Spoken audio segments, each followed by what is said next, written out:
Welcome to Thursday Night Knives. I'm your host, Bob DeMarco. And tonight, our main topic of conversation will be what are the best knives so far of 2020? And also, what trends you hope to see in the coming year.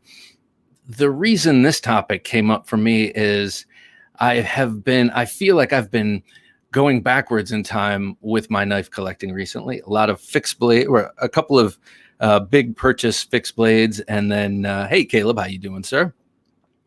And then a bunch of slip joints lately, and paying less and less attention to trying to get my hands on new things. Like, I'm shocked I haven't gotten the Yo Jumbo yet, something I would love to have, or the Canis, another thing that's right up my alley. G-Man, how you doing, sir? And Blade Ogre, interesting. You should pop up. We're going to get to you in a second, sir. But so I decided I want to find out from all of you what you think. People, especially who have their fingers on the pulse and they're getting and trying. Hey, Mark, how you doing? Getting and trying all the new stuff, or maybe they're very active in the pass around group. I'm not extremely active, but so I want to find out from you all what you think the best knives of 2020 so far are, and then also let me know what trends you hope to see popping up. Now, I mentioned Blade Ogre before because he is now, hey, Boston, KF Boston, Blade Ogre is now a gentleman junkie. Thank you, sir. He went over to Patreon and signed up for $10 a month, which is a real honor. I appreciate it. Thank you. You think that what we do here is worth $10 a month? I really appreciate it. And that also puts Blade Ogre in the running for a knife in the monthly knife giveaway for the $10 a month Gentleman Junkie. In this month, it's a Tops knife. It is this big giant push dagger. It's pretty impressive. It's called the Eye Stick, kind of wittily named, if you will. Eye Stick, double-edged. I mean, I'm quite sure this is not legal wherever you live, maybe in Tejas, but it's got this cool sort of thumb thing up here that you don't ordinarily see on a push dagger handle, where you kind of can really back yourself up on it. That's not what I meant. But and here you have these two cool clips. You can ride this in the waistband, nice Kydex sheath. And so there you go. Blade Ogre, again, thank you very much. I really appreciate your support. It actually greatly helps today. Jim had to re-up on one of our services, and that's where that money comes from. Thank you very much. Appreciate it. And Blade Ogre is also in the news because it's an addiction 1983. How you doing, sir? How you doing? Hilltop, BJ, how you doing? What's up, Knife Junkies? Talk about a man who knows his Yo Jumbos. We were just talking about Yo Jumbos. Love to get one. I like what you do with them, especially the handle. Hollywood Tactical, legal in Cali, no restrictions on daggers. Interesting. But you can't have just a regular old knife. Well, actually, I shouldn't speak out of school. I'm not exactly sure what the laws are there. I just know they're a little restrictive. Blade Ogre is in the news also because last time he suggested that I do sales videos, like when I want to sell a knife. Like, for instance, I think don't quote me on it, but I'm pretty sure on the chopping block for me is my Evoke from CRKT, which I've only fiddled with a few times, and then my Ranger's Edge. A beloved Tops knife, this one a dagger, and the reason I want to get rid of this is I want to save up a little money and get a Spartan Harsey dagger. So I am thinking, as Blade Ogre suggested, of doing a video and then just making it available to Patreon people at first. Let's see if that works. I've had no luck selling knives on YouTube. It's only ever worked for me on Blade forums, which is weird because it's old and outdated, much like me. So maybe that's why it works. So let's do a pocket check. Everyone, let me know what it was you were carrying today, what it is you're carrying today. Do you change knives? Wardrobe change during the day? I know a lot of people do that. I do not. I feel like the soul of the knife is somehow betrayed If I change midstream in the middle of the day, I know. Just don't even. Yeah, I know. I keep it the same all the way to the end of the day. Professor EDC, great to see you, sir. Great to have you here. Awesome, sounds good, says Blade Ogre. Okay, let me tell you what I was carrying today, since we're not in a real conversation. I'm just kind of talking at you right now. Kirby Lambert Snap. Kirby Lambert is definitely one of my favorite modern knife designers. I just sold my Kirby Lambert design Crossroads, built beautifully and masterfully by Riat, to Joe the Knife Whisperer, and I think he's loving it. And what a beautiful knife that is. Beautifully ground blade that is. Just Greg had his minimalist with the cleaver blade and his mini Griptilian. Minimalist is a great knife. I carried that daily for many years. I've recently switched that carry to the Bastinelli Diagnostic, the little 2-finger karambit, which is probably not as practical as the minimalist, but it's really cool. Shiro 95 NL. I've never had a Shiro Gorov. I would love one. I love Russian lines in general. Dave, Civivi Anthropos, copper handle. Anthropos, that's right? Copper handle, Damascus blade, black washed. Beautiful. Oh, that's an Isham design. That's a cool knife. I now know which one you're talking about. It's got a sort of upswept Warncliffe blade, I think. So today I was carrying my Kubi Drake and Dagger Vendetta. Those dagger knives are, speaking of Russian, right? Those are Russian knives. Those are kind of cool. Lots of character in those knives.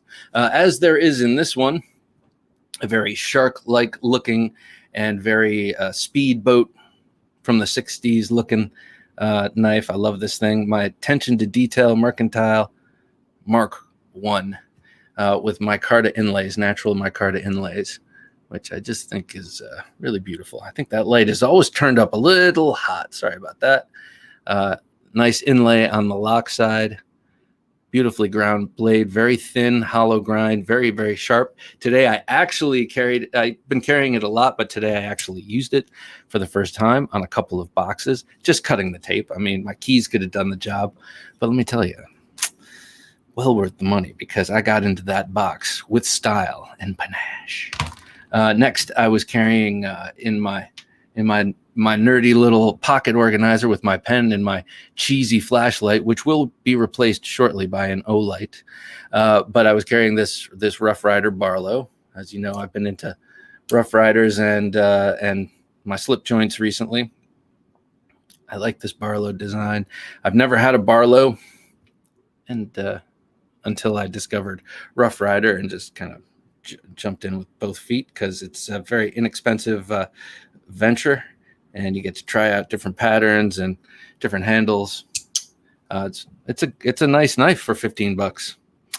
And then in my right pocket, something I've been carrying every day since I got it, the Elvia by Copus Designs and Ed Calderon. Very cool, very minimalist. You've got that sort of what is it? Fiberglass reinforced nylon, and it's kind of built like a really high horsepower kitchen knife, and 154 cm steel. It's a very, very cool knife and a beautifully made sheath with that sort of extraction hook there that hooks on the inside of your pocket. So this can just be freely. This is still breaking in. It's still very tight Kydex, but this can be freely just hanging out in your pocket. And it takes up no space. Well, it takes up some space, but it's not doesn't print, and it's very light. Then if you need it, you just tug it out and pull this, and this stays in your pocket or flips on the ground usually, and you're left with a knife in your hand. So those are the three things I carried today, plus whatever was on my keys and the diagnostic under my work badge. Anyway, Spyderco Smock. That is a cool knife. Someone has an exclusive now with the red handle for the Smock. So tell me, G-Man, what do you think of the compression lock with the use of the button? I'm under the I think that's what it is, right? It's a compression lock, but it's actuated through a button on the handle. How's that setup work? Does it feel like a regular button lock or not? Mark, hey, how you doing, Mark? He's got an off-grid Viper. Off-grid, interesting company. I know little about them. I think they're out of California, but they have their knives made overseas. I think we might make one of their models. I need to find out a little bit more about off-grid. They have... I think it was their debut design, or maybe their sophomore attempt, or it was a not attempt, their sophomore release. It was a like a really cool Warncliffe with a lot of jimping on the top. Jim, what was that last comment? Carried the Bowie for what? Wait. I've carried the Bowie for 281 days straight now. Put it around my neck for the okay. Carried the cleaver on the belt for a box opener. Okay, got you. Yeah, the Bowie was what. Was the one I had for many years. And then before that, I had the Warncliffe. Now, the interesting thing is that, you know, you would think that all of the minimalists would be the same size. But for some reason, the Warncliffe is even smaller in the hand. It's just a smaller all-around knife. And when I got the Bowie, I felt like, you know, oh, wow, this is a substantial chunk. But really, the... yeah, it's weird, the size difference. Odd. The cleaver is interesting, too. Chad has CH3001. Not sure what that is. CH. We'll find out. CJRB Centros. That's cool. Two Son Grandpa, Shigeru Hadi custom scale. Okay, all right. So you're not messing around, Chad. You've got all of your cutting chores covered, except light brush. I think you need some sort of machete with that setup. Yep, Russian and 5-inch blade. Oh, yes. I mean, there need to be more 5-inch folding knives. I just for giggles and grins pulled this out earlier, and man, this is a fun knife. A Boker, you know, automatic Kalashnikov 5-inch blade, automatic. It's just fun, you know, and it's pretty stout, you know. Stout as the next Boker, and just a cool, fun knife. And 5 inches can be a handy blade size.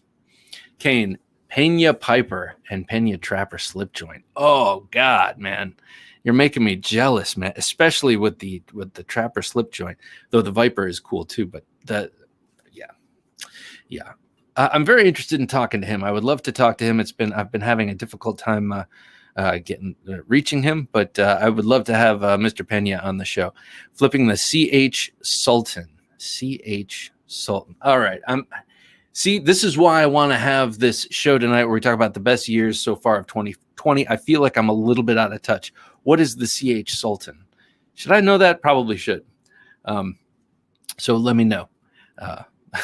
I know you just did, but describe it even more. Carrying my new Civivi Dogma in brass. Very cool knife. Our good friend Joe gave me the Dogma with the blue handle. I love the blade on that thing. So that copper, I like the jigged. Well, I like the jigged nature of the handle, period, because it reminds me of the bone handles on some of these traditionals.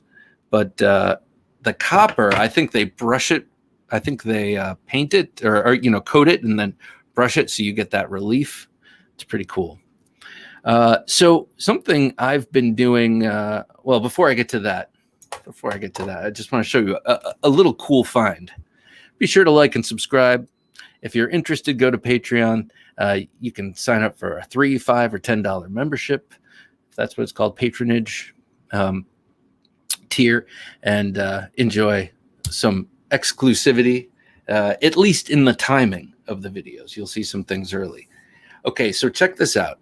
I was going through an old chest of mine, and I found this old electrician's knife that my grandfather gave me from a place in Nanuet, New York. Swift Electric Supply, Nanuet, New York. That's in Rockland County. That's near New York City. And I used to go there as a kid, and it's just cool to unearth this because I know when I put this away in the chest, I was kind of not interested in this kind of knife. It was more like, well, I'm glad I have it. It's a good knife to have. And, my grandfather gave it to me, so I love it for that reason. But I'm going to put it over here because it's not a a big, cool, murdery, scary looking knife. That's what I was into at the time. But right now, I'm into slip joints. I come across this. It was, I'm very happy about this. Walnut, I think that's walnut. If anyone knows, correct me if I'm wrong. But this is from a cool era. Cool. There it is again. This is from an era that interests me because there was a time in history where knives, well-made knives, were giveaway items. Or maybe my grandfather bought this, but the point is there were a lot of sort of, you get company swag now if you go to some sort of work event. Well, this used to be company swag. You get a cool electrician's knife just for patronizing a store. I love that. I think that's great. So anyway, I just wanted to show this off. Thank you, Greg. I appreciate that. I was just watching, was it New Jersey Knife Guy, maybe? He just did a video on, or maybe it was Knife Detector. Now I can't remember. Those are two great guys on YouTube who do a lot of slip jointy type stuff. And one of them, forgive me for not remembering who, just did a video on these electrician's knives. It's a whole thing. It's got a nice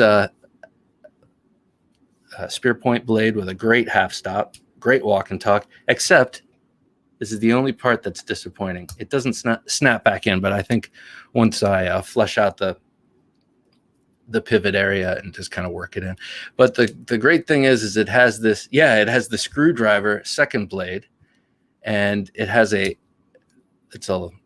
got a liner lock right here, so that when you're screwing something in, it doesn't fold on you and cut you with what is a pretty sharp edge here for stripping wires. Right here. This is pretty sharp. Great, cool, old bit of history and, a bit of sentimentality because it came from my grandfather. So something I was going to talk about is something I saw, just got the Emerson Rendezvous. Love it, but it's got bad lock stick. I hear you, and you got to send it back to Knife Center, and they're going to send you another Emerson, and that's going to have lock stick too, because that's usually how they come, and you have to sort of, like, this is my new Emerson, and it's got lock stick.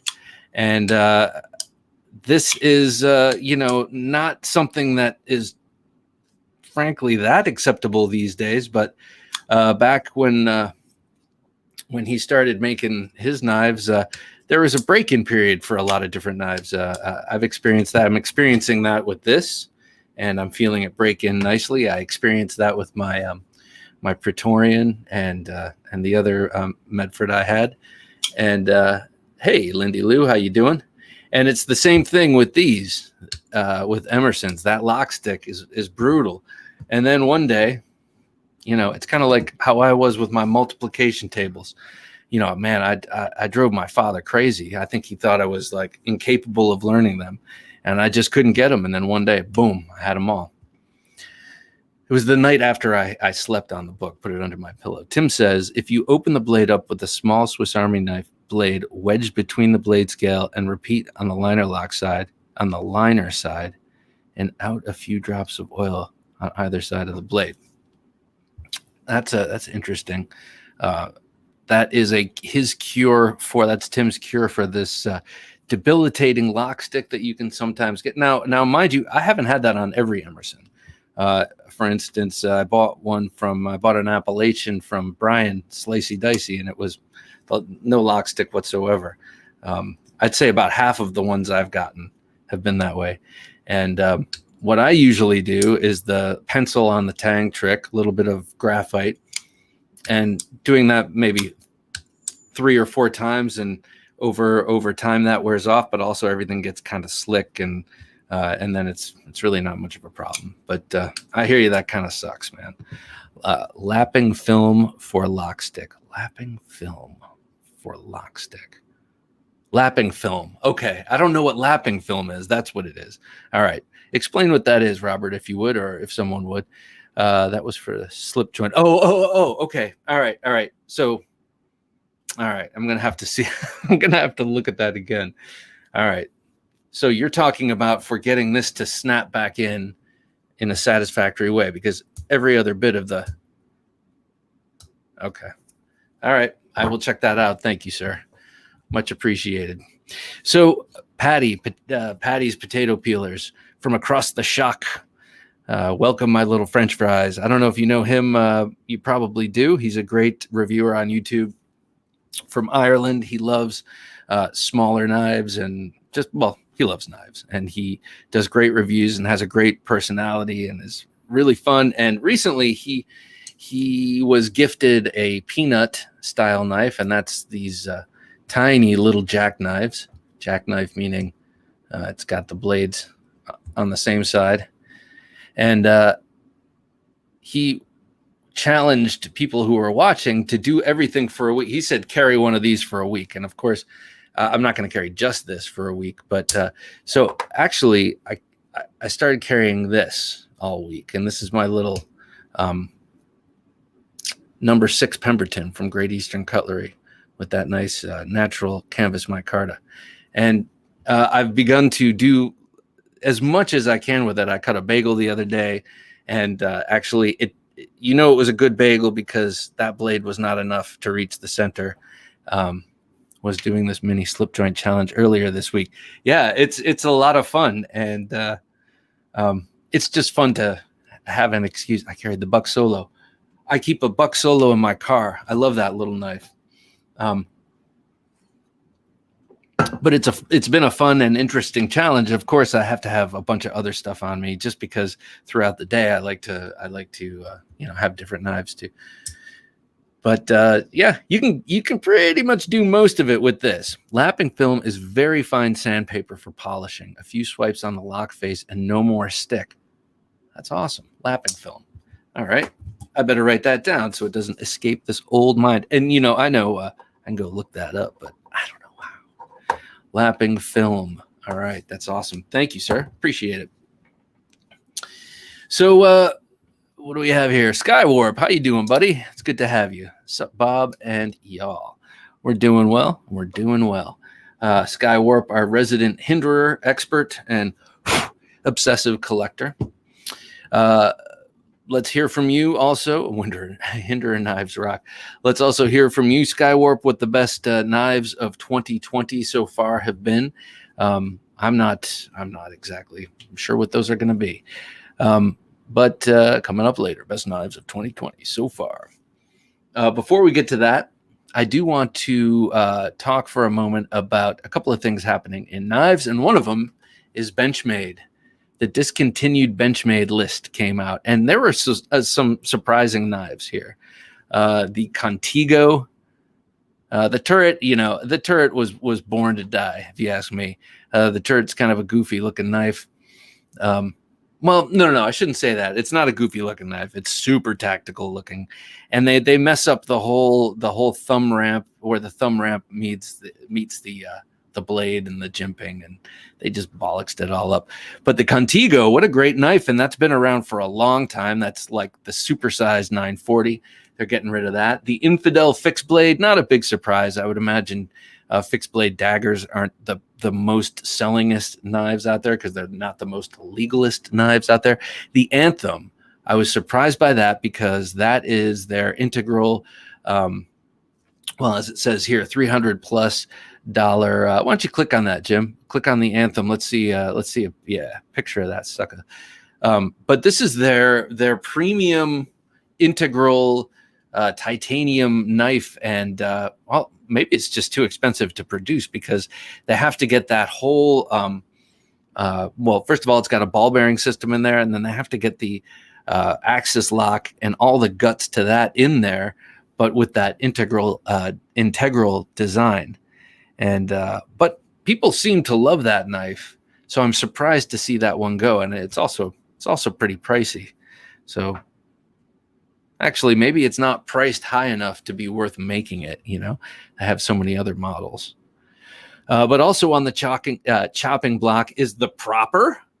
The Proper, their first slip joint. I'm very surprised about that. Both models of the Proper, the whatchamacallit and the whatchamacallit, the Oh, okay. With these fancy proper models feature carbon fiber. Okay. I'm sorry. They're not getting rid of all of them, just the fancy ones with S90V. The Saibu, some people love that knife. They're getting rid of that. And these are weird. The Freak and the Mini Freak, though I know they have the Super Freak, and I think that's staying around. But the Freak and the Mini Freak, I'm surprised those are going too, because they seem to be all the rage when they first came out. Ooh, that's a cool view. I like that. It seemed to be all the rage when it first came out, and people were loving that knife. But I think maybe it was the grippy texture, maybe that rubbery texture on the handle itself caused people not to like it so much, so that when they came out with the G10 version, everyone kind of gravitated towards that. So just like we learned with the proper, just because they say they're canceling those two propers, it doesn't mean that they're getting rid of all of them altogether. Benchmade models to be discontinued. Yes, indeed. There it is. There's that proper. But they have a couple of other knives there that, featuring knives for sale. That's right. TheKnifeJunkie.com/knives for all your knife needs. Go check it out. So next in Knife Life news. Oh, well, before I go on to that, I just want to know if anyone cares. I mean, about the Benchmade model. I mean, because and the reason I say that is because some people get really attached to certain models, and if they're not popular and they go away, people get sad. Hey, Ryan, good to have you. Happy Thursday Night Knives to you, sir. So I'm wondering, do people get broken up when stuff like this happens? I buy slip joints, then never carry them. Well, they're good to have on your desk. They're great to have on your desk. My slip joints mainly get used on my steaks. Yes, sir. Yes, sir. I mean, I'm emphatic about that. We go out to dinner. Hey, Alex, how you doing? Great to have you here, sir. We were just talking about canceled Benchmades or discontinued Benchmades. Yeah, I was surprised to see the Freak and the Mini Freak to go too. But, maybe they're just transitioning away from that grippy stuff. Speaking of Benchmade, I got a 20 CV overpriced bug out. 20 CV. So what kind of handle does that have, Alex? Is that the Nuvo carbon fiber, whatever they call that? What's it called? The new carbon fiber, We all take, yeah. We all care about all knives. I love my slip joints. Edwin's been showing some pretty cool, some pretty nice GECs and cases recently. And, of course, his bucks. Greg, when I first heard the Freak and Mini Freak were going, I thought it was the G10 ones. Now I know the grippy ones, not as much. Yeah. I think so, too. I always thought that it was a cool design. Never quite got there until they changed. Let's see. Knife reviewers trash the grippier scale, so it doesn't surprise me for the Freak Mini Freak. Yeah. Well, I never had one. I was close to getting a different model. It had the jimping up front. It was but it had the same orange and gray grippy handle. And a lot of people liked it. I can't remember what it was called. I was close to getting that, but it was that grippy thing that stopped me from getting it, because especially if you're out and about, you're working or whatever, and you're sweating outside, and then it's grippy and you're pulling it out, and then your pocket's coming in, too much drama. Can't handle it. So light gray G10. Blade HQ exclusive. That sounds awesome, man. I'm a sucker for the 20 CV. I really do like that so far. I like my tie proper with the DLC blades. Tie proper. Wow. That sounds cool. I have the Mini Freak in spite of the bad reviews, but it's nice. It doesn't bother me out of the pocket. Okay, so maybe that's making a mountain out of a molehill. Or maybe it's different strokes for different folks. I could speak all night like that. I could just pull out I could show you the ropes with all these witticisms here. Yeah, so the next thing I want to talk about is also on the slip joint tip, and it is the James brand, a brand I like to mention because, I sometimes like to call them, it's a hipster brand, and sometimes I like to call it that. But man, they do make some beautiful products, and that's their thing. I mean, so look at this thing. This is the Pike. This is their new, what is it, 12C28N steel construction, handle construction with some inlays, like massive inlays, new slip joint. And man, it is a beauty. I have to say, it is a beauty, at least from this picture. I'm really liking it.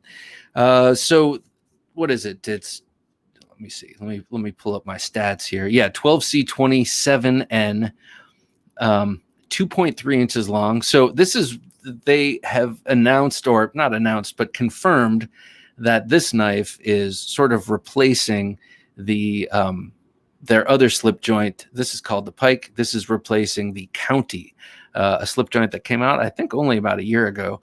That has a bit of a sod buster blade, that sort of drop point bull nose kind of blade, and 2.1 ounces. So micarta and rosewood, beautiful. Rosewood, I love rosewood. You know, that's like the fretboard of a lot of guitars are made out of rosewood, and it's beautiful, and it's also sturdy. Their marketing and price point make me not want to get a James brand knife. Yeah. I'm not sure about the price point, but I believe it. But yeah, the marketing, I haven't actually seen much of the marketing, but just their style is very, very slick. And I know a bunch, I think some of the people involved in that company maybe came out of the sneaker industry or some other like super high design, like fashion forward kind of industry. And that's kind of a cool, that is kind of a refreshing infusion into an industry when another someone accomplished in a different industry brings what they've learned there, brings the instincts that they've gained there into another industry. So it's kind of like bringing a little bit of fashion, if you will, into the knife world, and that can't be bad. So yeah, I don't know. Are you going to get one? It's available now, but I don't know. Haven't heard much about it. So I would like to get it, or at least get my hands on it and check it out. And, I'd love to have my mind changed about James brand, because it's my opinion is based on nothing. So there you have it.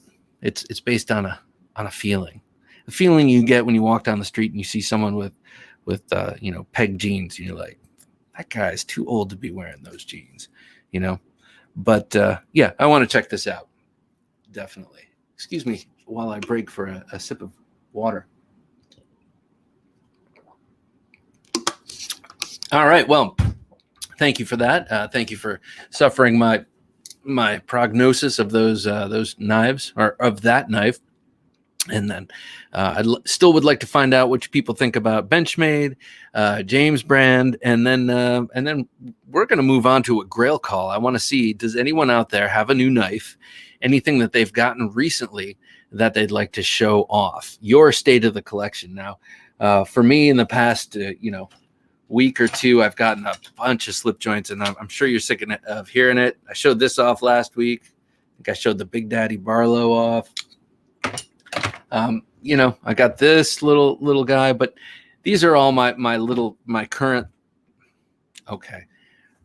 Well, no, I'm not going to use that metaphor, but if my brother were here, maybe I would, because he could help me explain it. Ryan, how you doing? What's happening, everybody? Nice to have you, sir. Happy Thursday Night Knives to you, sir. Happy Thursday Night Knives. Dirk, how you doing? I hope you're doing all right out there, man. Dirk, what's going on? Good to see you.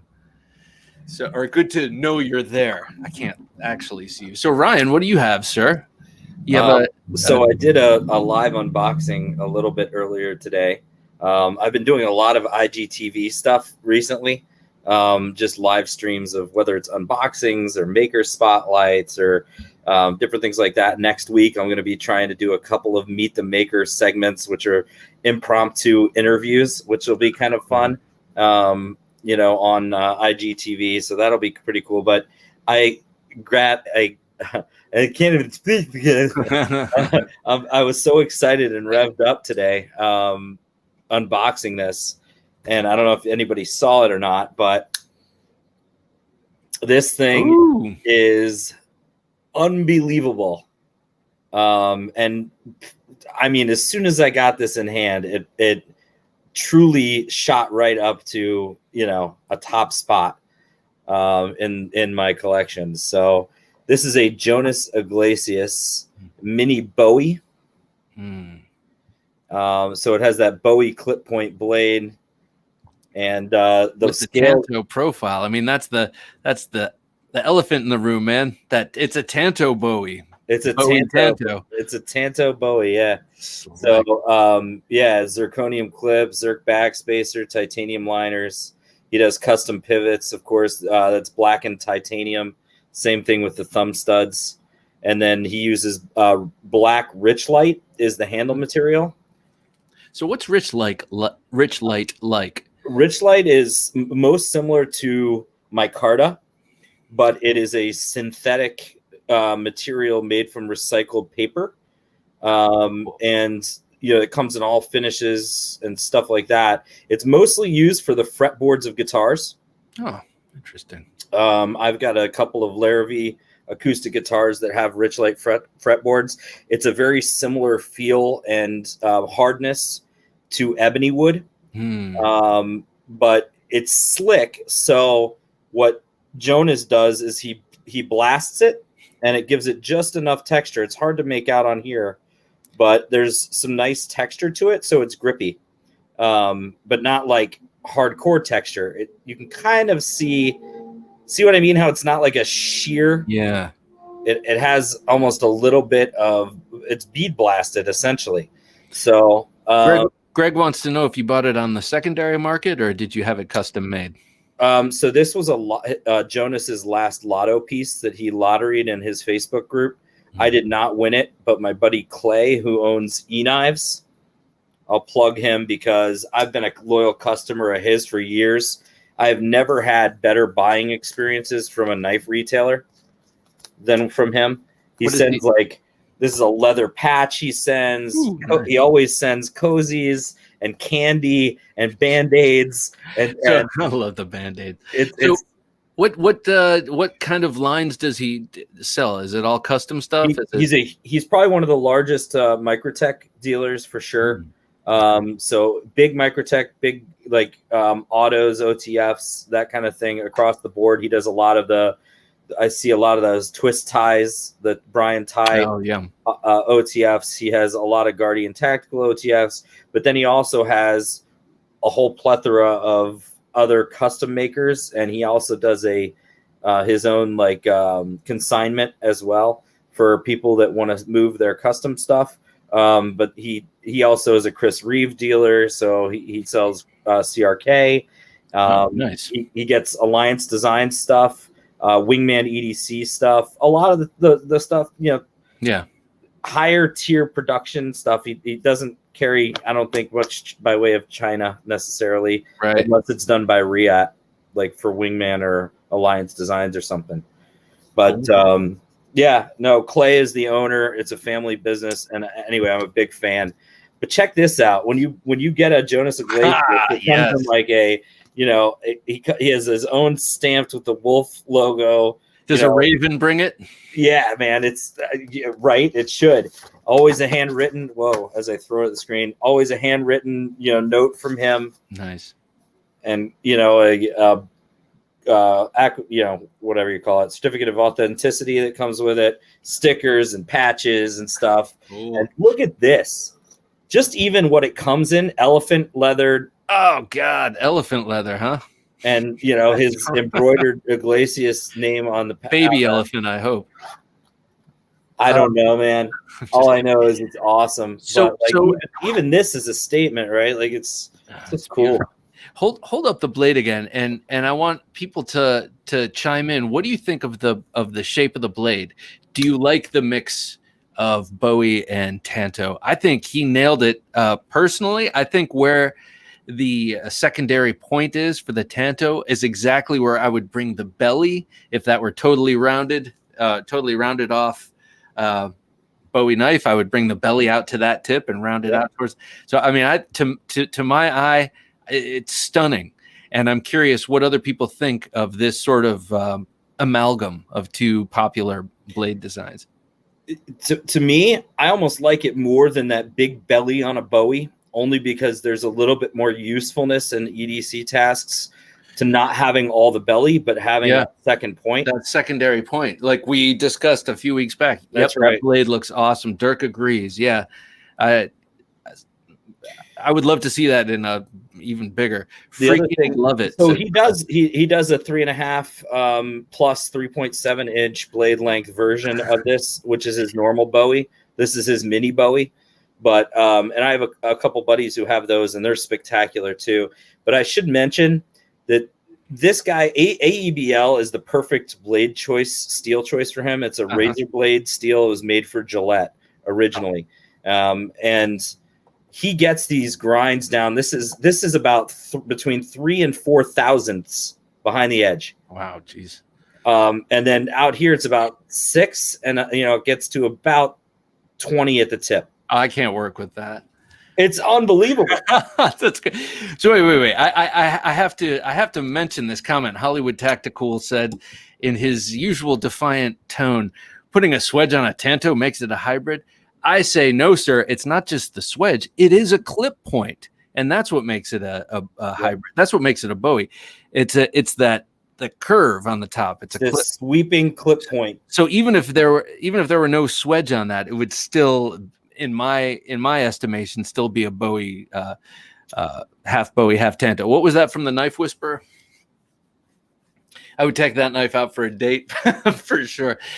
Anything you want, but the tomahawk steak. I don't quite have that much. Look how he even gets that the pivot there, the titanium, to a polish. Where you can see the reflection. Yeah. In the pivot, it's so rad. But yeah, no, his attention to detail is incredible. It's on ceramic bearings, but then it's on thrust washers as well. So it doesn't. What are thrust washers? They're like paint rollers, kind of. Thrust washers are basically a washer inset into the titanium that acts as the bearing surface instead of directly on the titanium. I got you. Okay. All right. So it's a washer, essentially just a washer that the bearings ride on instead of riding on the titanium. So it's pocketed into the titanium, which is crazy because this is not exactly, thick, titanium liners. So yeah, anyway, blown away by this thing. Beautiful. Hey, Edwin, good to see you, sir. Yeah, let me show you also some of the stuff. I don't have, just a few of the things I got because it's been a while that I've been here. Let's see them, man. Yeah. One is a GEC, right? This is the beer and sausage. GEC, come on, you cannot go wrong with a slip joint that has a fork, a bottle opener. Let me show you that. A fork. It's like it's a fork. It's a knife fork. Yeah, it's a knife fork. And obviously you have your classic knife, right? And for those with beers, I don't have a beer, man, but I mean, maybe for November, right? Hey, Matthew, good to see you. Has like a beer, a beard comb. Yeah. So this is a GEC slip joint with a fork and a beard comb. Yeah, they call it the beer and sausage knife. Beer and sausage knife. This is one of my latest GECs that I got. I've been a lot into traditionals lately, but I also got, and I showed that picture on Instagram, I got my first Terzuola, and I'm very happy that it's a big knife. We're talking about 4-inch blade, micarta, 154 cm. That's an ATCF, right? Yeah. Don't put that away. Yeah, let me see that. Hold it up with the spine headed up towards the ceiling. With the spine headed up to the ceiling, just hold it regular, like hold it so I can see the whole thing. Yeah, like that. Yeah. Holy mackerel, sir! His grind work is so cool. And that one's like got almost a Scandi on the. Mm-hmm.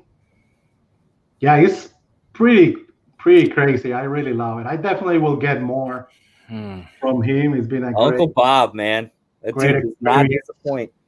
And of course, I love my Carta. I love the material on it. It's all into my style of carrying. So I really, really enjoying this one. Man, So that's a beauty, sir. Congratulations on that find. thank you. And other than that, Hey. of course, I What's got up, Professor? Of course, I got an Emerson. This is a oh, I got the wrong one. I got a Roadhouse just like this one. This is the CSF. Oh, cool. That's the Combat Systems. Yeah, this is a custom as well with the shakering and all that. So pretty cool. I got the Roadhouse style of this one, and yeah, and that's all I brought for the table. Oh, and I got the black Elvia that I show. Oh yeah, that's sweet.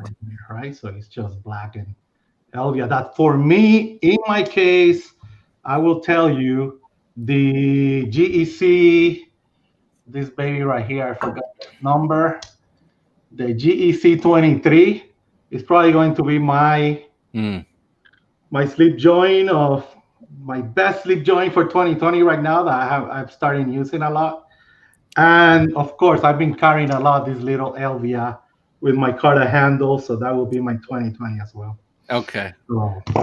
So that's it, man. All good. That's awesome, Edwin. Nice, man. I've been loving checking out all of your slip joints lately. We want to welcome Professor EDC. Welcome, sir. How you doing? Hey guys, how you doing? Good. Bob, Ryan, Edwin, what's up, bro? What's up, man? What's up? Nice seeing you. So, do you have anything new you want to show off? I got three things I tried out for the first time, Knife Center, and sorry to say it was disappointing because the three knives were bad. All three? The first one is a fixed blade by Condor. It's the Neo Nesmuk. Oh, okay. And as you can see, it's all stained. It came like that. Oh, wow. What? So that's out of the box. yeah. But it's a really, really small fixed blade and very, very nice. I have the Condor bush lure, and this one's my Carta and 1095 carbon steel, and just love the Nesmuk. It's one of my favorite blade shapes. Yeah, I like that profile. Yeah, that's a good. The Nesmuks are entirely usable, very useful blade shapes if you're a woods craftsman. Yeah, and it's pretty comfortable, light. I have big hands, and just really liked it, but have to send it back because of that already rusting the blade. The second knife is already mentioned it. Here it is. Oh. Yeah, that's the red. Yeah, Matt just mentioned that the Knife Center is usually really on point, and the guys there are pretty good. I've had no bad experiences, but I'll tell you, they'll make it right. They'll make it right, yeah. Yeah, the other thing is Condor is very inconsistent. I mean, I have two or three. I have three Condors, and they're all decent. But I've seen a lot of videos where the grinds are different, and so I think that's a roll of the dice. Now this Emerson here, what's the story with the Emerson? This is the Market Skinner. No, this is the Rendezvous. Oh, okay, Rendezvous, right? It's supposed to be a bit smaller. Well, Edwin knows all about this because he's been guiding me with Emerson. And thanks a lot, Edwin. Sure, no problem with that. And it has just a pretty bad lock stick. If you open it normal, like just sliding, it's fine. Not a lot of problem. You can feel it. It hurts a bit, but it's rather when you open it with a flick opening that it gets really, really stuck there. Check for oil, Professor. Check for oil on any oil or lubricant on your lock face. It's usually the number one culprit of a problem with lock stick. Yeah, so I told him to try graphite also on it and see. But Well, of course, graphite won't help you if you got lubricant in there. You got to use some 70 or 80% rubbing alcohol and get it real clean first. Then you can graphite it and it'll help. yeah. I put graphite because it feels kind of dry. The mechanism feels a bit dry, and I'm not sure about the warranty, so I didn't want to open it. It does feel a bit dry in there. And I tried the graphite, as Edwin mentioned, and it just didn't really help with the lock stick. And then, but I loved the model. Really, really enjoyed it, and of course, I just want to change. Because I want this model. So Matthew is saying that he also uses Sharpie. I use Sharpie as well. Yeah, Sharpie's great. Yeah, I've had the best luck with pencil personally. But you definitely, if you apply that before you clean the face incredibly well with rubbing alcohol, and get it really clean, it'll definitely not work as well. Emerson's kind of do. You got to break them in. Yeah, like you need to break those in. Yeah, one thing that happened to me. Sorry, mention your third one, Professor. What is your third one? Right, Edwin. Let's go with Emerson. I'm very interested. One thing that happened to me with one of my customs, and again, this probably 5 years ago or so, the lock in the custom was disengaging, and at the end of the day, for a custom, it's almost kind of a frame lock, right? That's so thick right there. Almost like a frame lock right there. And this was like 5 years ago, and that's when I learned what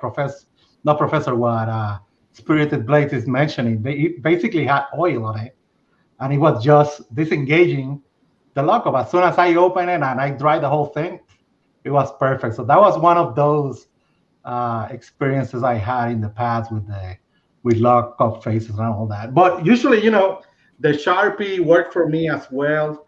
Be aware that with Emerson's warranty is not. You don't need to be that concerned about it. Of course, I know that if you're going to send it back with knife sensor, don't touch it, just send the whole thing. But with the Emerson, you can just open the whole thing and throw it in water and Dawn or something and clean it up, and then make sure everything is clean, and then you should be pretty much set. Hey, Alex, how you doing, man? Alex. Good to see you, sir. You guys are talking about Emerson's and lock stick. I'm laughing over here because I've never owned one that doesn't have lock stick.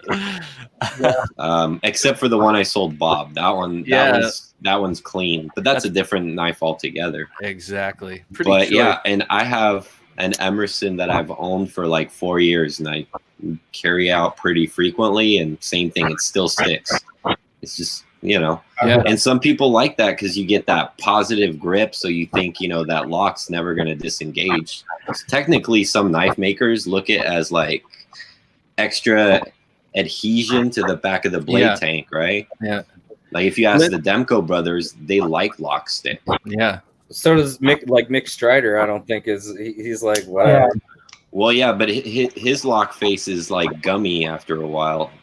That's true. Yeah, so it's like breaking in, but it continues to break in and continues to break in. The lock just keeps mushing in. Lindy Lou said if worse comes to worse, you can carbonize. But yes, that's above my pay grade.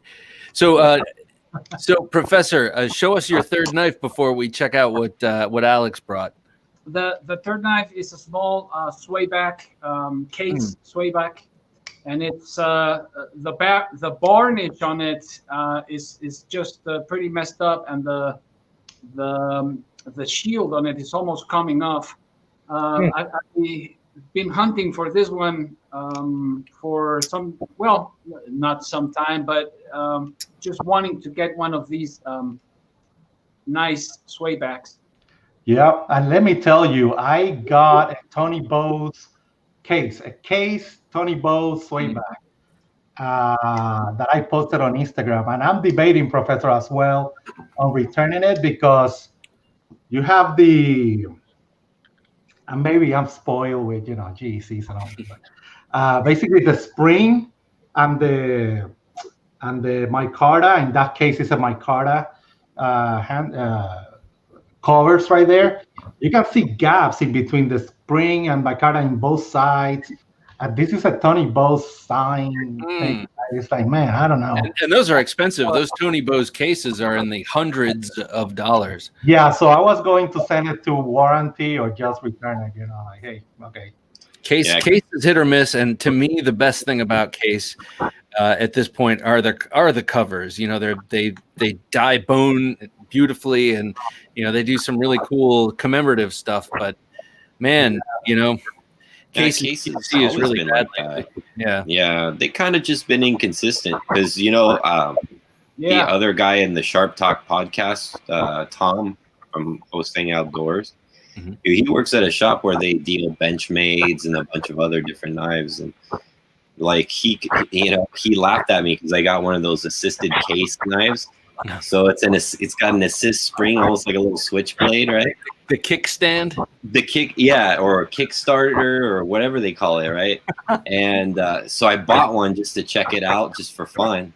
I'm like, man, this thing's like, some of it's pretty nicely assembled and put together, but like the shield's not perfect and everything.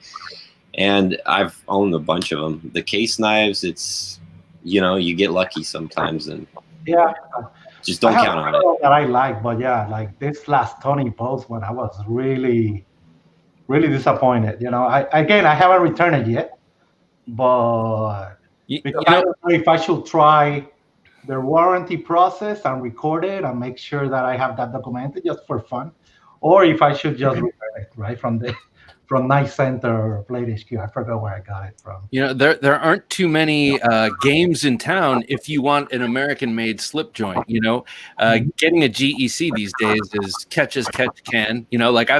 I was aware of that sausage and beer knife or a birdvis, but I mean, the point is for slip joint money, for usual slip joint money, for the normal people.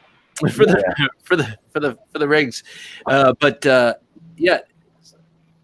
for my money, for case money, I'd rather spend less and get a Rough Rider. These things are really, really good. The problem is, some people might find this a problem. They're Chinese made, by Smoky Mountain Knife Works. But man, so are Riyadh's. These things are really nice. What he said.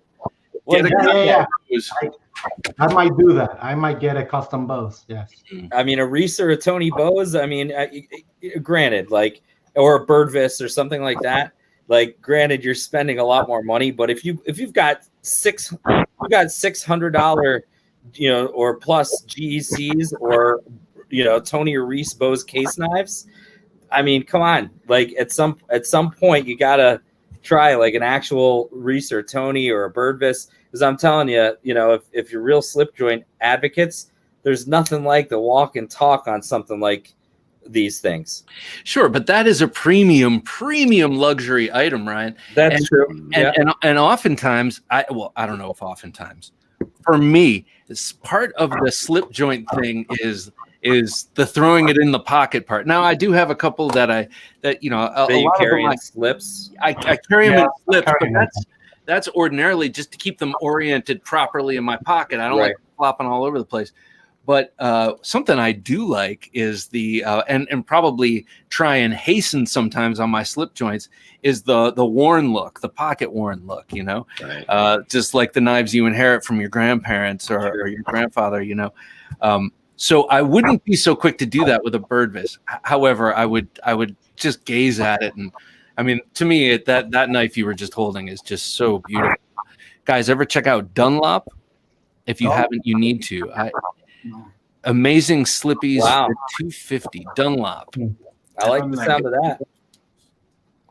Yeah. In my case, I haven't tried the Rough Riders, but in my case, and nothing wrong with this. No one needs to go and jump on me on that. I like to stay with the whole, USA or Europe or Russians. I actually like South Africans for slip joints. Personally. I like. I'll look into that.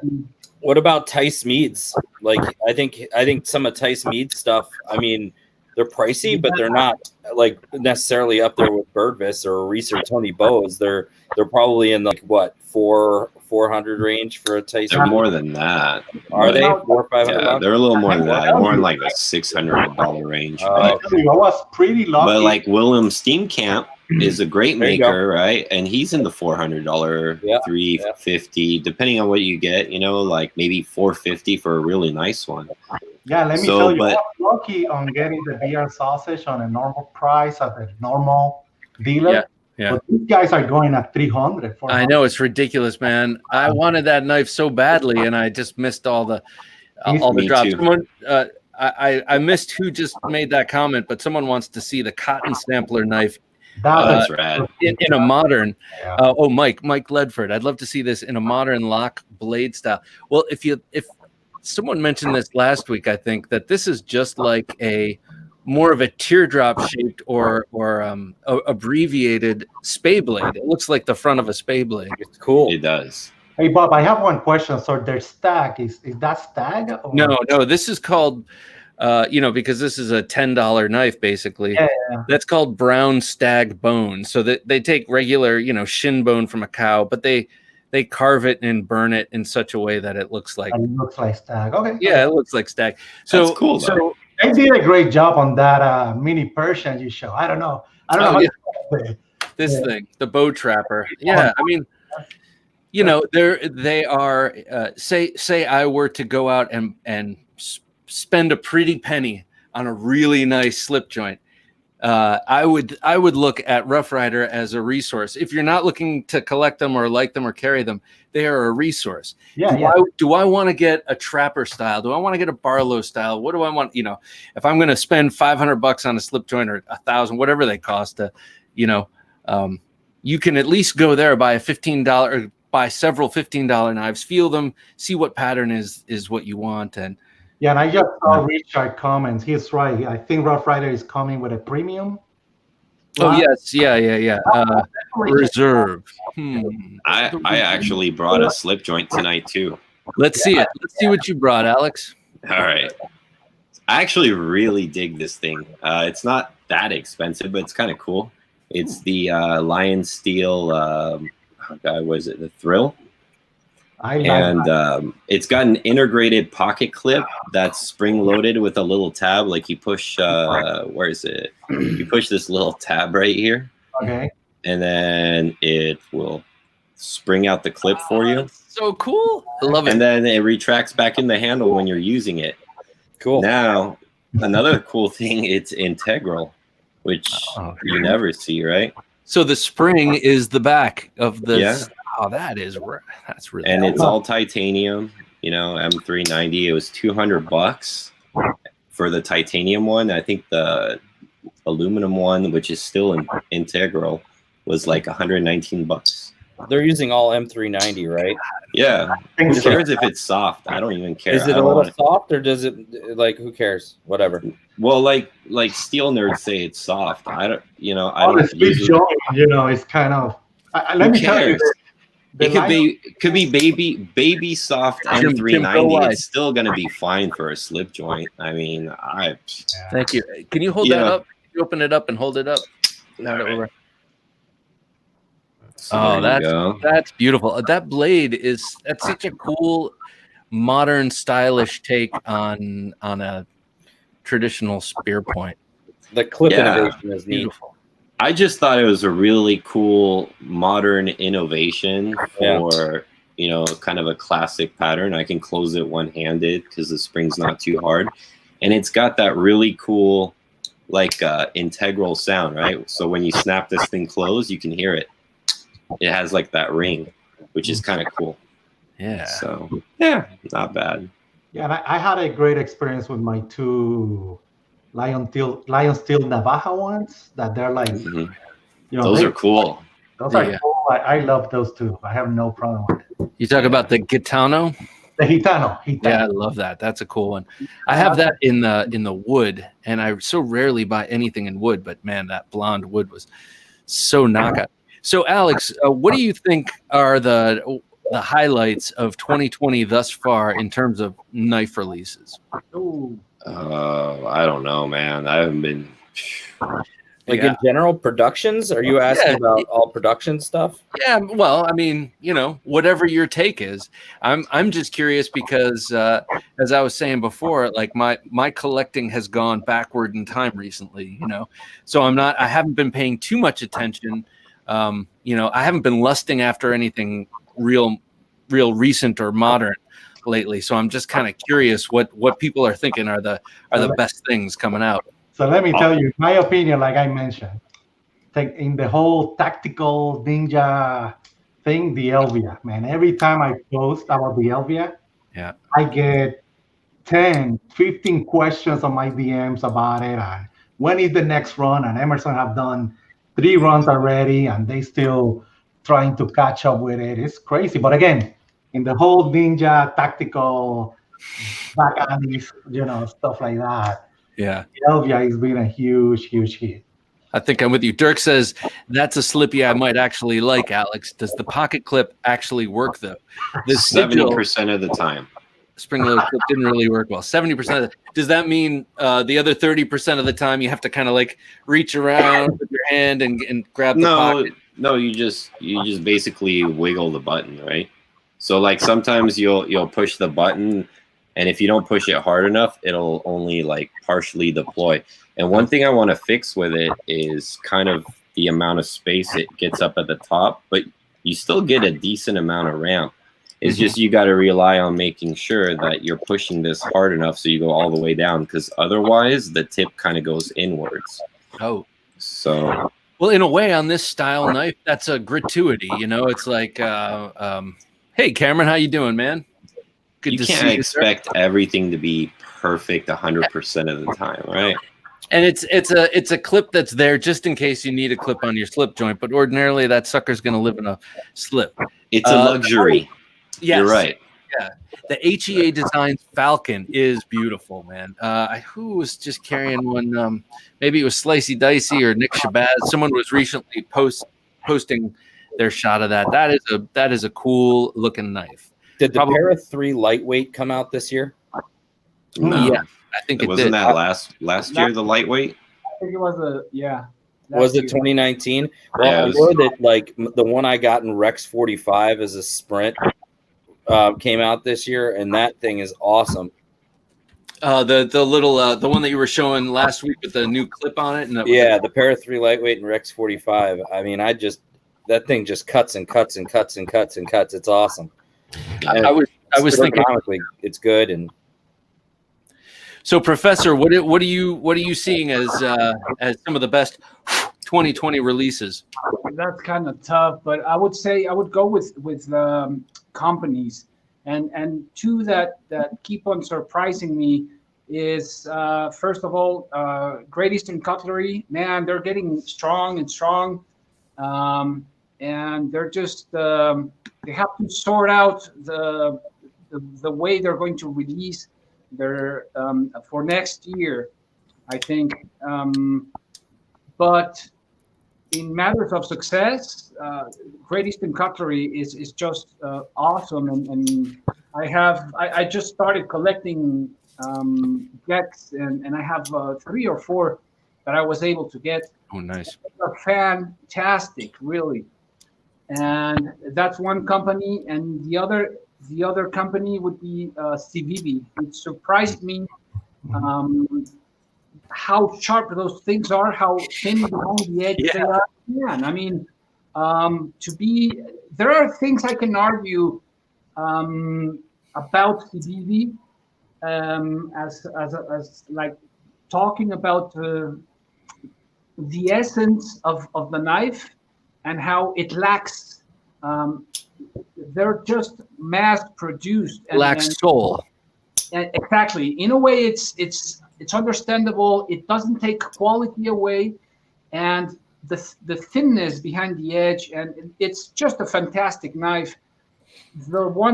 Any knife I grabbed, it was sharp and it cut like hell. So I want to back up to GEC.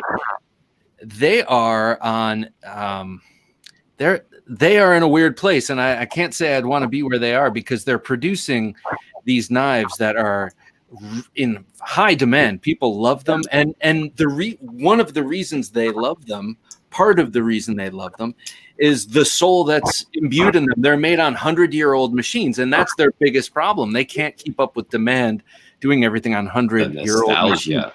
The question is, do they start going to milling and buy a CNC? And if they did something like that and got a little bit more automated, would it ruin the vibe of the whole company? I think so. We see this in many businesses that start out small. You talk about restaurants or talk about any other business, and they start out small, and they grow up to a point that they're giving great quality, and people are very happy with that business and going to that restaurant and taking their family and recommending this restaurant. But then they get a bit greedy, and they expand too much, and they lose that quality or that sense, that spirit. And it's not a bad thing to have demand, Professor. It's a good thing to have demand for your product. If your supply doesn't meet your demand, it's not necessarily a bad thing. Look at, some of the most successful brands in history, and in most cases, at some point, that company realized that they were at a tipping point, and they could make a decision. And the decision is either they continue to expand, continue to grow, so that their supply outweighs their demand. And in most cases, it doesn't always add up. And if they do the reverse and they realize at that tipping point that qualitatively what they're putting out there has enough demand and what they're doing is working, if the wheel ain't broke, don't fix it. Yeah, but I don't think it's a matter of growth or expansion. I think it's a matter of simply keeping up, and not only keeping up with demand, but staying in the market.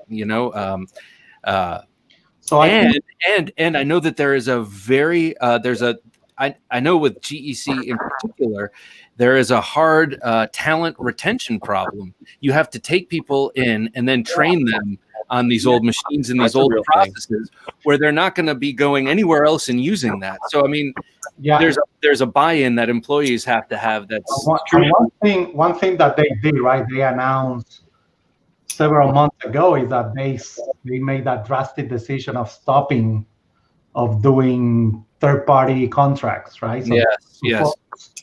Only on their designs as part of improving this throughput issue, right? So we'll see. I think 2021, will be a good year for them to demonstrate that they can keep a little bit more. I think the wave is huge, right? So they be a lot of. But it would be cool. For example, when I got this beer and sausage, it's sold in 10 seconds, right? See, that's a perfect example. The beer and sausage knife could be a huge crossover hit for them because of the beard culture, out there. And plus, it's just so damn cool. And the fact that there was unless you're there at the moment, there's no chance in hell you're going to get one. And I'm bummed that I didn't get one. I really am. You brought up, Bob, a really good point about GEC and the conversation we were just having about innovation versus expansion.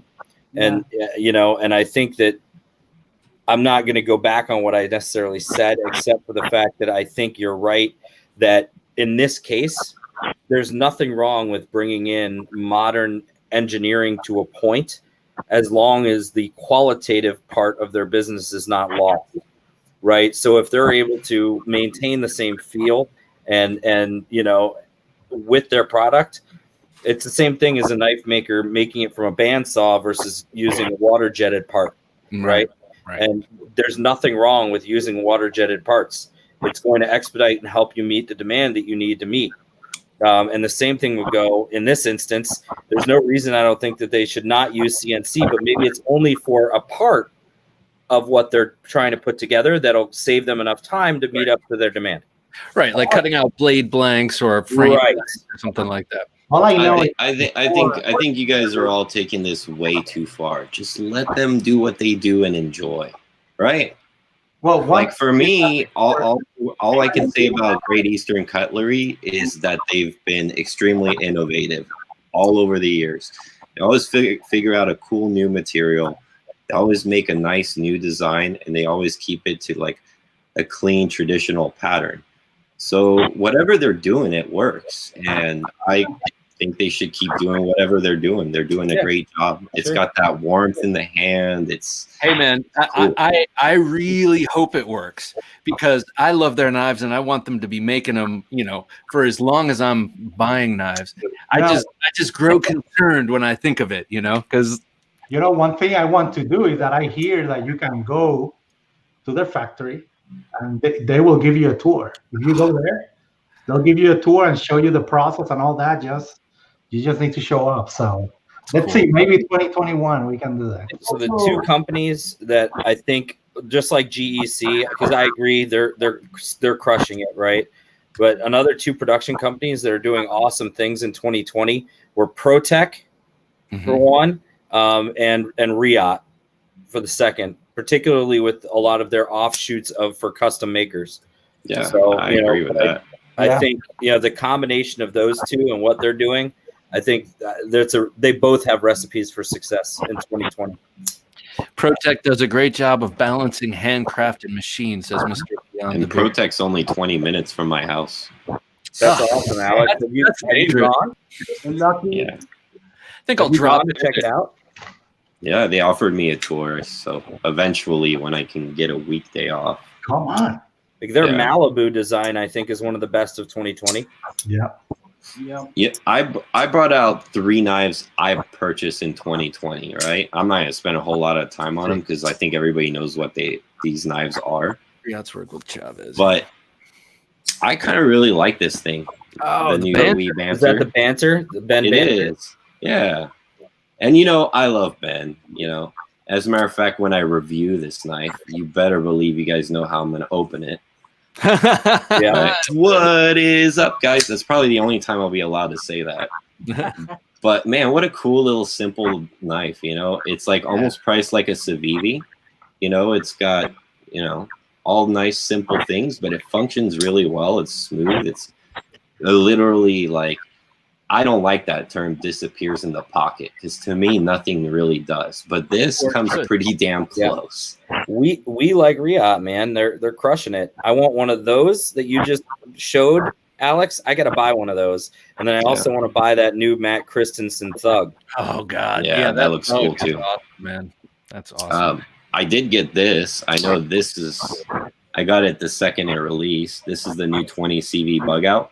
Oh, how is it? I was debating that. It's a bug out, man. I mean, it's, you know, but I green thumb stud. That's cool. Yeah, green's my favorite color. Everybody knows. So it's got green G10 thumb is studs. nice. What's that? The G10 is nice. It seems G10, you know, it feels nice and smooth. All right. I mean, nothing special, you know, but, you know, it's the first, I've been waiting since the bug out came out to get something with a little bit nicer steel, and this one's in 20 CV. Yeah. So, you know, like it was finally the time, but I do feel like it's a little bit overpriced at $200 for a bug out for 20 CV. Can you access the Axis lock easily, Alex? My complaint of all the bug outs I've tried is that the like Axis lock is kind of embedded into the handles a little far, like they don't protrude out at all. So it was like kind of difficult to get to. Not for me. I mean, but I've never encountered that with any Benchmade. Maybe I have like skinnier, pokey fingers or something. Yeah, I might have fat fingers. I'm a guitar player, you know. You know, So another company that's been doing good, and just Lindy Lou mentioned them, is Tucson. Yeah. And I'm seeing Tucson everywhere, and we touch upon the topic again of how to grow. In matters of GEC, I think that's the question they have to answer is how are they going to grow? And what we are seeing from Oriental companies is this massive growth nonstop. I have seen Tucson. I saw them some 3 years ago, and I thought these guys are gonna go big, and they are. I like some of their models, but they have grown differently than other companies or other Chinese companies. They're a little mysterious. Oregon Knife Guy says Tucson is killing it this year. Great designs, great materials, great machining. And I don't remember if it was Lindy Lou last week or someone drew the comparison between, because I was going off prevaricating, a new favorite word of mine, about about Rough Riders, and someone mentioned, it's kind of like Tucson in a way. Not that Tucson is that inexpensive, but kind of just the multitude of new and appealing designs that come out at a relatively affordable, price point. I think Tucson helped themselves because they have a grassroots style go to business strategy, go to market. Their go to market strategy is entirely grassroots. I mean, it's literally just eBay and people talking about it. So it doesn't get much more grassroots than that. And so I think part of that helps their cause because they can cut a lot of their costing down to just production costs and not marketing costs. They come in the most simplistic plastic baggies and cardboard boxes, and so it helps them, I think, produce a better quality product because of it.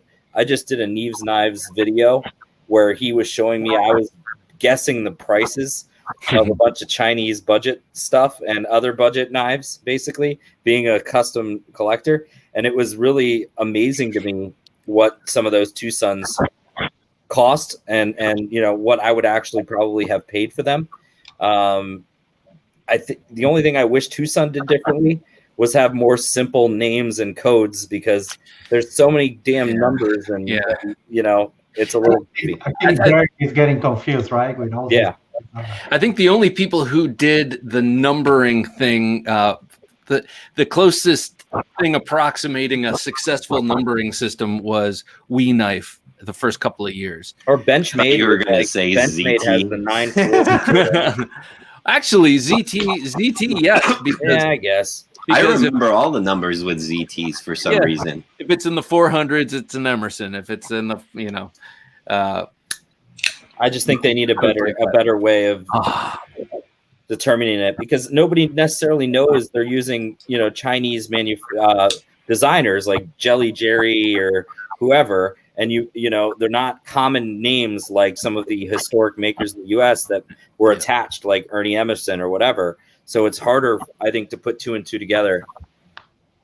Hey, if anyone out there is watching and has a beard and sausage or a beer and sausage knife that they're interested in unloading it at a humane price, please let me know, especially if it's that gorgeous jig bone.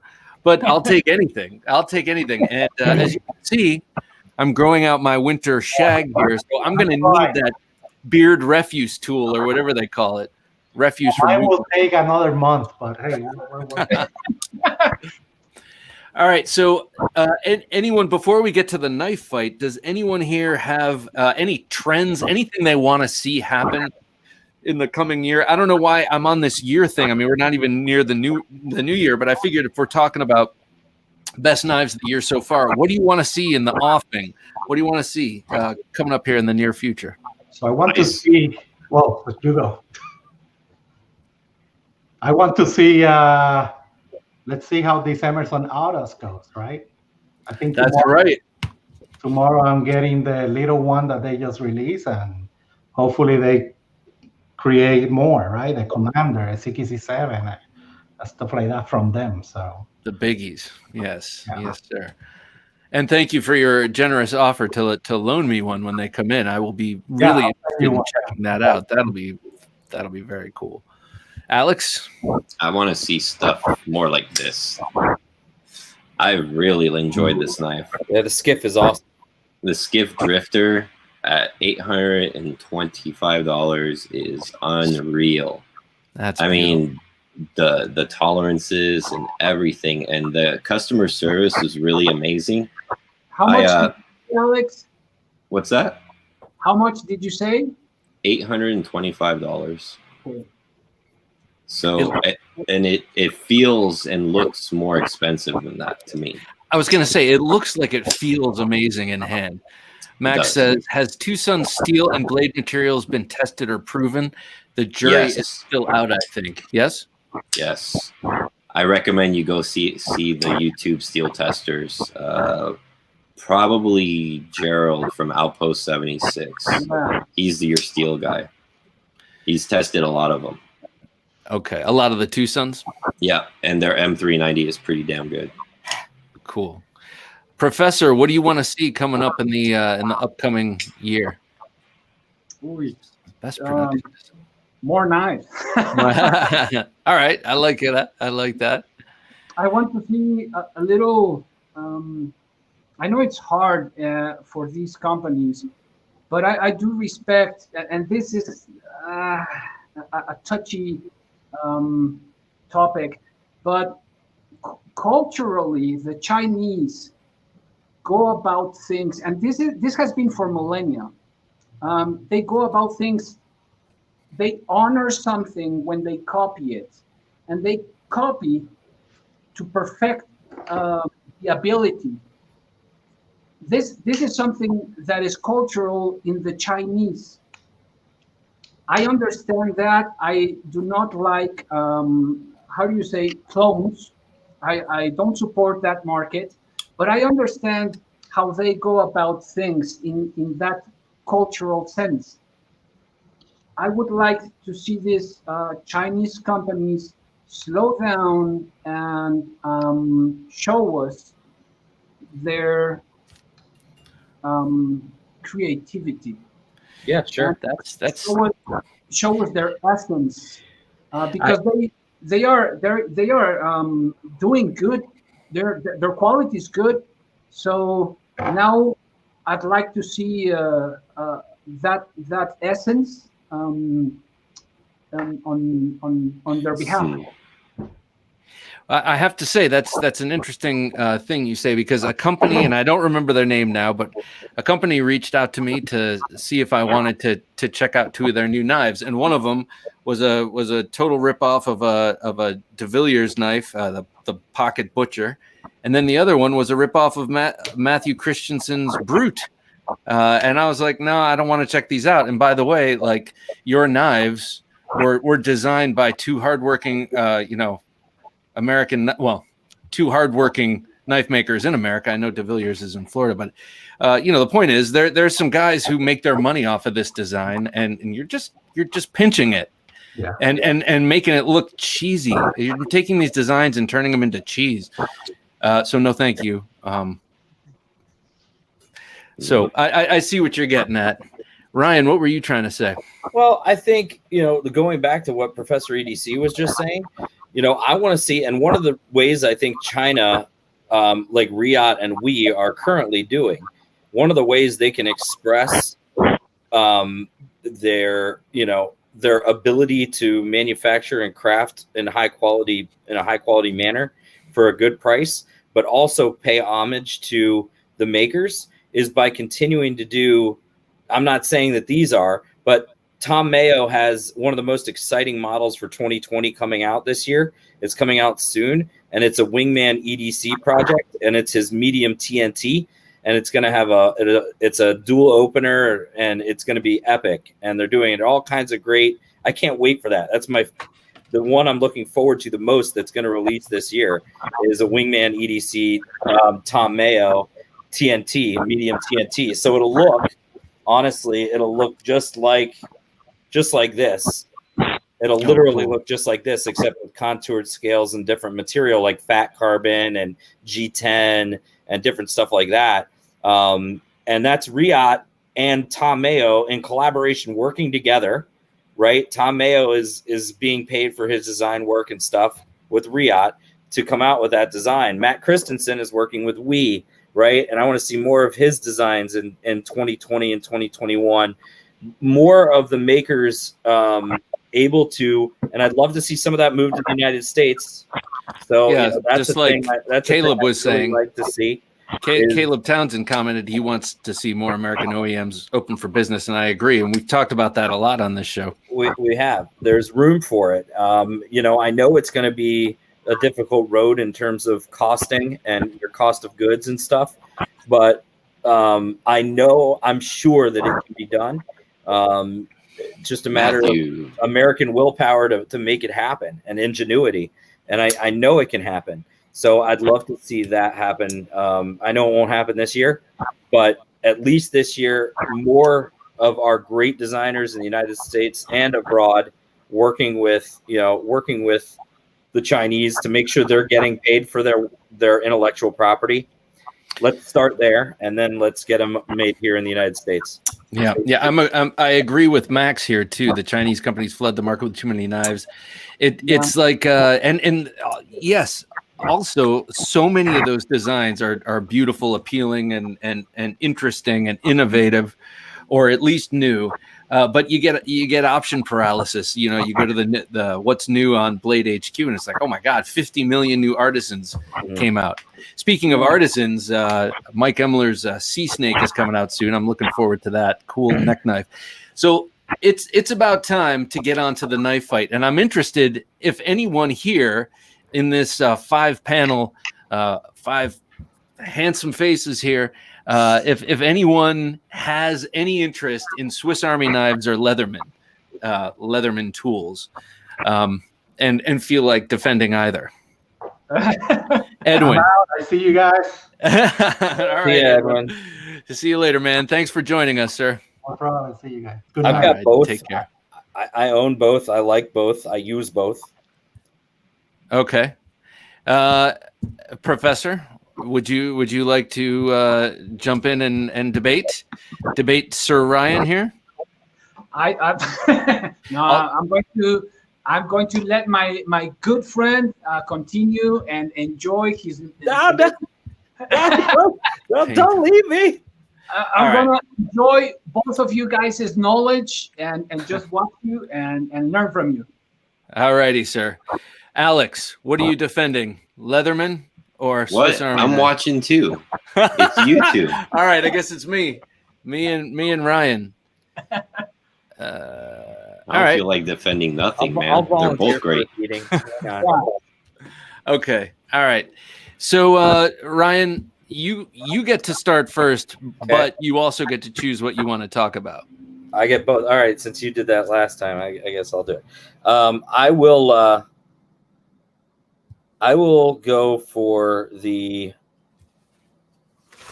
Swiss Army, the Victorinox family of stuff, and I'll go first. So okay, and we'll go a minute and a half. Your Leatherman and next. Okay.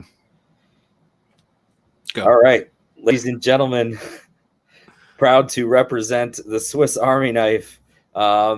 So let's talk quickly about a lot of this goes all the way back to our love and fascination with the slip joint and the innovation of the slip joint by Victorinox and by I know there's another one.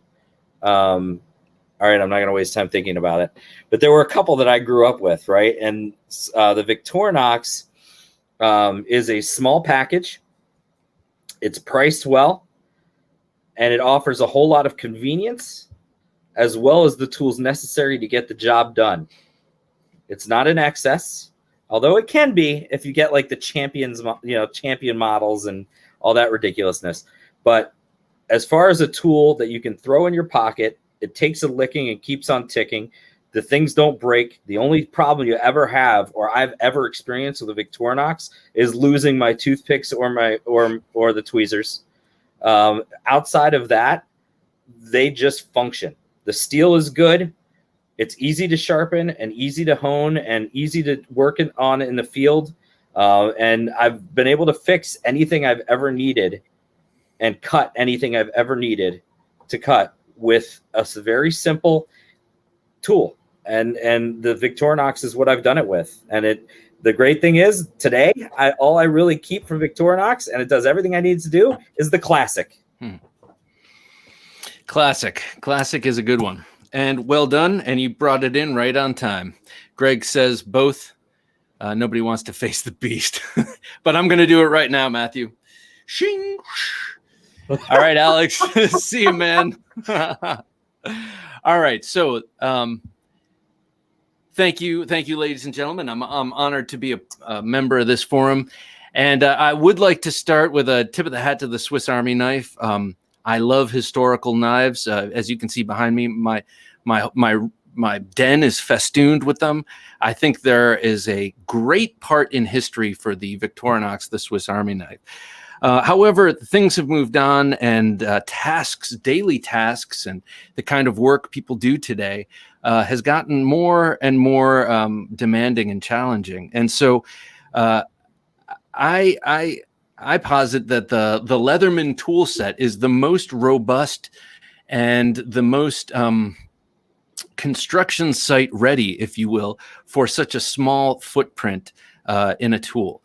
You can get them in a number of different configurations. Most of them are built around the plier platform, but you can also get them around shears. You can also get them around medical shears. You can get a multi-tool made by Leatherman based on medical shears. So with these, you can accomplish anything that you could accomplish with a regular pair of pliers on the whole.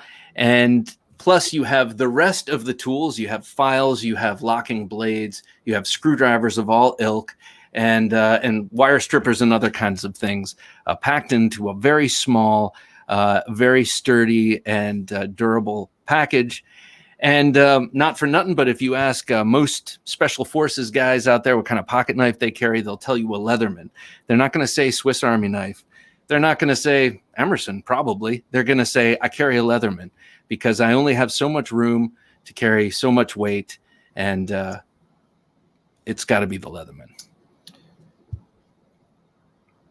I thank you. It's a good argument. And look, I think it's like the flip joint versus the modern tactical folder, right? Yep. I mean, that's really what you're talking about. I have a PS4, the free PS4, and I use that thing all the time. But the only real time I'm like, I feel underserved by my Victorinox Classic or my Cadet that I have are when I need a pair of pliers. Mm-hmm. Yeah.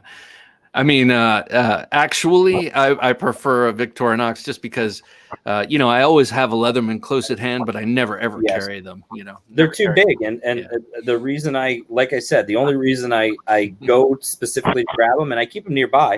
I have one in my truck bag or my car bag, and one in my bedroom or whatever, is when I need pliers. Outside of that, I mean, it's pretty much the Victorinox because it's on my keychain, for God's sakes. Oh, Ryan should have touched on the fact that Victorinox makes a full-sided. Yeah, no, that's true. It's true. It's not as I got to admit though, the Swiss Tool X. I have the Swiss Tool X as well. It's not as good as my PS4 free. It's just not. It's not as useful. It pinches. It can pinch your fingers really easily when you're using pliers.